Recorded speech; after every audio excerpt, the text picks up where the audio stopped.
there. I'm talking about the power of your self-image. Here's the problem. When you're struggling with an area of your life, you may have had this thought cross your mind. Is there something wrong with me? Why can't I do this? Well, I want you to know you're not alone with this thought. We've all had this thought from one time or another. But it's important to know you can only create to the edge of your self-image and how you think and feel about yourself. So in this video, I'll talk about the power of your self-image and 2 empowering steps to help you overcome the struggle of your success in an area where you're struggling. But before I dive into details, I want to take a quick moment to introduce myself. I'm Wendy Johnson, a transformational life coach, and I'm passionate about helping women overcome their challenges and live an intentional life on purpose with more joy, peace of mind, and well-being. So back to the problem when you're struggling and you can't figure out how to get unstuck and you have this thought. And you wonder, is there something wrong with me? And most people are focusing on their problems and not on their solutions. So this is the 4th video in a series, and I'm basing this topic on one of the self-development books that I love. And it's called The Psycho-Cybernetics by Dr. Maxwell Maltz. And he wrote this book back in the 50s. He was a plastic surgeon, and he would go in and perform surgery with people who had major deformities on their face and their bodies. And he noticed something fascinating. Even though he would transform them physically on the outside, there would be 2 types of responses. One group would have a radical life transformation, and they would look in the mirror and they would see themselves as beautiful or handsome, and it would have a domino effect, and they would go on and live extraordinary lives. But the second group, even though they had performed similar surgeries and they had astounding results, they would look in the mirror and they would still think they were ugly. They had a poor self-image. No matter what he did on them, they still saw themselves in old familiar ways. So why I brought up that book is that when you think there's something wrong with you, it's thoughts from your past about your self-image, and it's not a fact. Most likely it's an assumption or opinion from a family member, a neighbor, a friend, a teacher, kids at school. You may have been told that you're not good at math, you're not good at running, you have a slow metabolism. Whatever you've been told from your past, these are only opinions. So the first empowering step is to know that thoughts are temporary and they're not facts. Thoughts are just perceptions, and they're not truths. They're mental events that pop up in the mind, and we think that they're actually true, but they're actually related to our mood at the time of the event and any underlying beliefs that we have that we've been given from our past.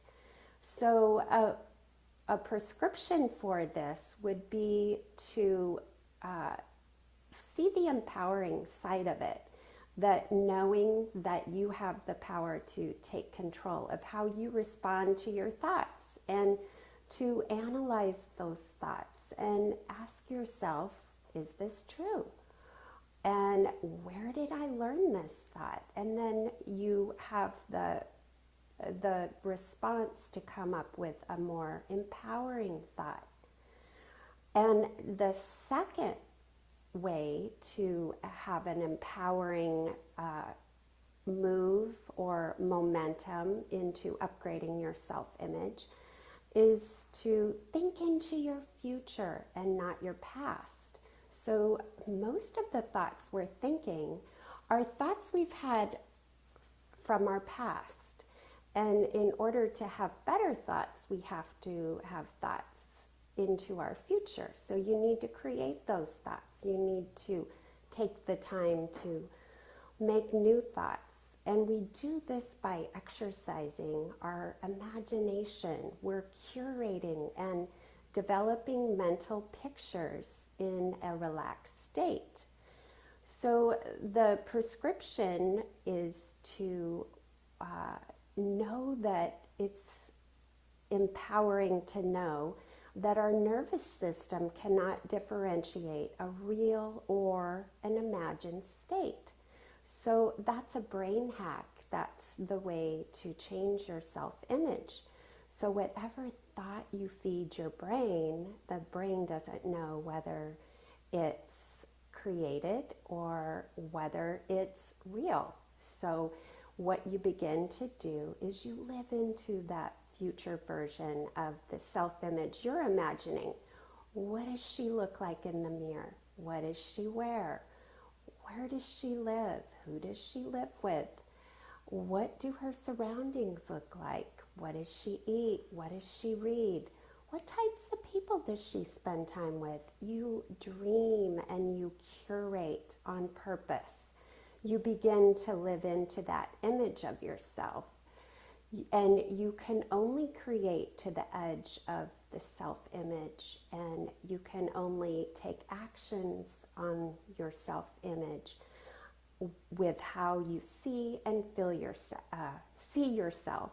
So what you're doing essentially is you're navigating this gap of unknown territory. You're here in one place, but you want to be way up here. So what you do is you take every thought and you notice whether it's true or it's whether it's just an opinion that you were given as a child.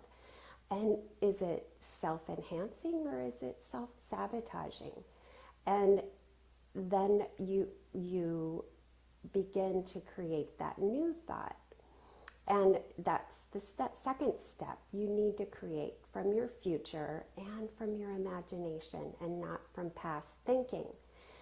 If you need support with this, I'm here. This is my jam, and this is what I'm passionate about doing, helping women elevate their mindset, their self-image, and their environment with one thought, feeling, and action at a time. So just think, in 1 year from now, if you were to change your thoughts and think into your future, think about what would this woman be doing? What would she be feeling? And where would she be living? She would be living this extraordinary life with a new upgraded self-image. So I have a free offer for you I'd like to share, and it's the 10 principles to design a life you love, and it will help you get clarity on what you want for your future. And you can grab your copy below. And I appreciate you being here and for following me in this video, and I just want to let you know that there's 3 other videos I've made this month if you have further interest in listening. Here's to you and your success.